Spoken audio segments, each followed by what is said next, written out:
Hey stress hackers, I'm back with another video, this time talking about links between stress and depression.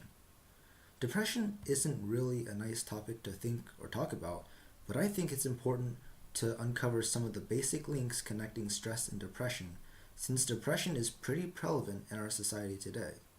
And perhaps, with knowledge from today's video, active steps towards helping yourself or others relieve stress could reduce depression as well. And without further ado, let's get started. Alright, so it's pretty well known that people stress all the time. Chances are you do too, otherwise you wouldn't be watching this video. Stress by itself is pretty bad, but when you factor in depression as well, things can get a little out of hand. So are there actually any proven links that could tie stress and depression together? There actually are. Let's take a look at the definitions of stress and depression individually first. Stress, as defined, is a physical, mental, or emotional factor that causes bodily or mental tension. Depression, on the other hand, is a mood disorder that causes a persistent feeling of sadness and loss of interest.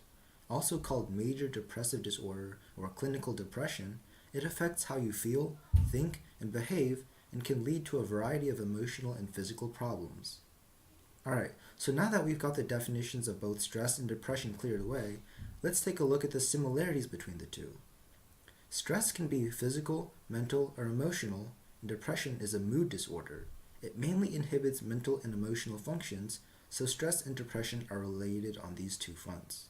Now, stress sustained for lengthy periods of time have been seen to cause an increase in production of hormones such as cortisol, the stress hormone, and a reduction in production of hormones such as serotonin, resulting in depression. This can factor in the mental category. Chronic stress, aka stressing for long periods of time, has been suspected to cause an increase in vulnerability to depression for people.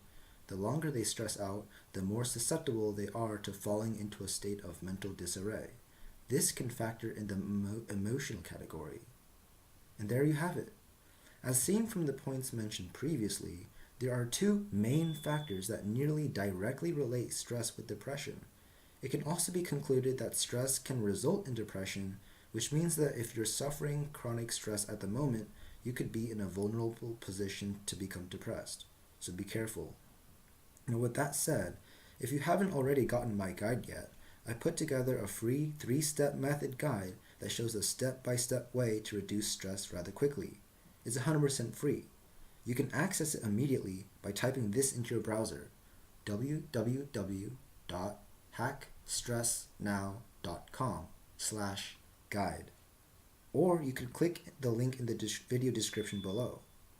If everything you've tried hasn't helped with your stress relief, this method is one that I've used countless times myself in order to eliminate my stress whenever it starts building up again, so I highly recommend you get it and give it a read. I really do hope you enjoyed this video. As always, make sure to subscribe, share, and comment below if you have any questions. I'll be glad to answer any questions you have or concerns that you might have, and I'll answer them in future videos or in the comments themselves. Alright, stress hackers, that's all I have for today. See you in the next video.